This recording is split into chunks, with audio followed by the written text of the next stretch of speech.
Greetings all, and welcome back to Simple Living Happy Home.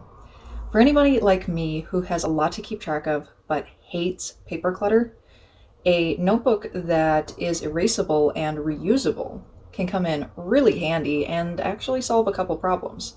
So today I'm going to walk you guys through what I use to solve those problems with my Rocketbook.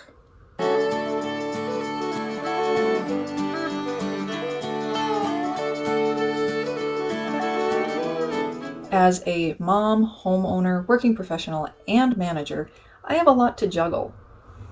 And so I used to have notes on scraps of paper. I used to have, a single note written on a full sheet of paper that I had already taken care of everything else on that piece of paper, but I just needed that one last note, or post-it notes everywhere. We won't even talk about the mess of notes that I would have from my meetings. After beating my head against a wall with this and losing notes that I really needed to keep, I decided to actually get smart about it and invest in a Rocketbook. Rocketbook comes in 3 different sizes: the letter size, the executive, and the mini. I have the executive size, and it is the perfect size and has become my lifeline for work as well as managing things with my videos and home. So I want to walk you guys through how the executive Rocketbook is set up so you get an idea of if it's going to work well for you. On the first page, we have a project list. You can use this to see all of the big stuff that you might have coming up, any optional projects or ideas, and any ongoing things that you need to work on. I might use this to list the video ideas I have, any home projects I have coming up, and any events going on at work. Really, when it comes to the Rocketbook, each page, even though some may be preset for you, is really what you make of it. Next, we have a 2-week calendar. I use this to list any meetings that I have in the next 2 weeks so I can be prepared for those. I also use this as my short-term tracking of where I'm at with prepping, recording, and editing my videos. Now we come to the month view. This is small, but great for longer range events like holidays, travel plans, paid time off, and any all-day events.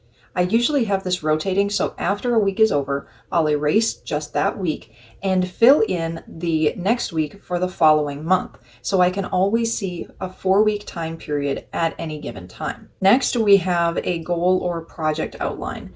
This can be super helpful if I need to work on a group project that we need to outline a process or assign tasks to other people. It's also great for long-term goals because you can use this to look back and reflect on action steps that you've taken in order to know if those action steps have actually produced the result that you want. One trait of highly successful people is taking time to reflect back on previous actions in order to determine if those actions actually had the result of moving them closer towards their goal. The final pre-designed page is a dream or ideas page. These are things that you don't necessarily have a time frame or due date on, but you would like to accomplish in the future. This could be home renovations or bigger projects that you're just not ready to take action on yet. This can be the place to pull your ideas from for your goal or project outline.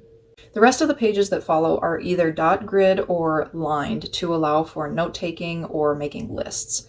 Something you may have noticed at the bottom of each page is the QR code. If you download the Rocketbook app, you can scan your pages and whiteboards that have the right symbol and use the app to organize them. You can also send your notes and pages to other apps via the cloud.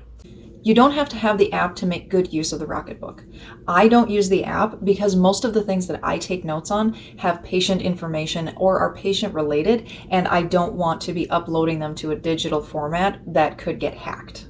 So like I mentioned, there are 3 different sizes of Rocketbooks. There's the executive, which is what I have. It's more of a planner size. There's the letter size, which is more like a full notebook size. And then there's the mini, which is more like a pocket notebook size. Depending on your needs, you may find different sizes more useful. For instance, my husband, as a paramedic, would have absolutely no use for the letter size or even the executive that I use because it's just too big for his purpose. But the mini is the perfect size for him because he can put it into his pocket, he can take it out, he can make some notes, put it back into his pocket, and it doesn't get in his way when he's doing patient care. For myself, though, The mini is way too small. I could never make all the notes that I need to and keep track of everything that I need to on something that size. So the executive size is really good for me because it's large enough that I can take decent notes on, but it doesn't take up a ton of space. I'm sure there's a lot more brands out there that make a reusable notebook outside of Rocketbook, but that's the one that I've been using and have had really great success with it. Now, one of the concerns when using a reusable notebook is what type of writing utensils can you actually use? Well, I have tried multiple different types just to let you guys know how well they erase and how well they work with the Rocketbook. The primary writing utensil that these notebooks are designed to work with are the Pilot friction pens, the erasable version that actually have an eraser included in the pen itself. These are wet erase from the Rocketbook, so the Rocketbooks come with a microfiber cloth and a pen. The microfiber cloth you get damp, and then you're able to wipe away the pen. The Pilot friction pens do also write on regular notebooks and regular paper as well, so they're not just for using with the Rocketbook. Standard ink pens can also write in the Rocketbook, but you have to use some sort of an alcohol-based substance in order to get it off, like rubbing alcohol or hand sanitizer. You can write in the Rocketbook with pencil, but it doesn't erase very well. And finally, Sharpie marker is not recommended. I tried and I was able to get the Sharpie marker off of the page, but I had to rub pretty hard on the page with the rubbing alcohol, and so it actually took off the coating from the page itself. The page is still fine, but the graphics that were printed onto the page for the lines are gone now. As I mentioned, when you buy a Rocketbook, each one will come with a microfiber cloth and one pen. And you can buy additional Pilot friction pens in packs from either Amazon or any type of department store. Now, not everything works perfectly. About the only downside that I have found with the Rocketbook is that when you're using the Pilot friction pens, you do need to allow the ink a few seconds to dry, around 5 to 10 seconds.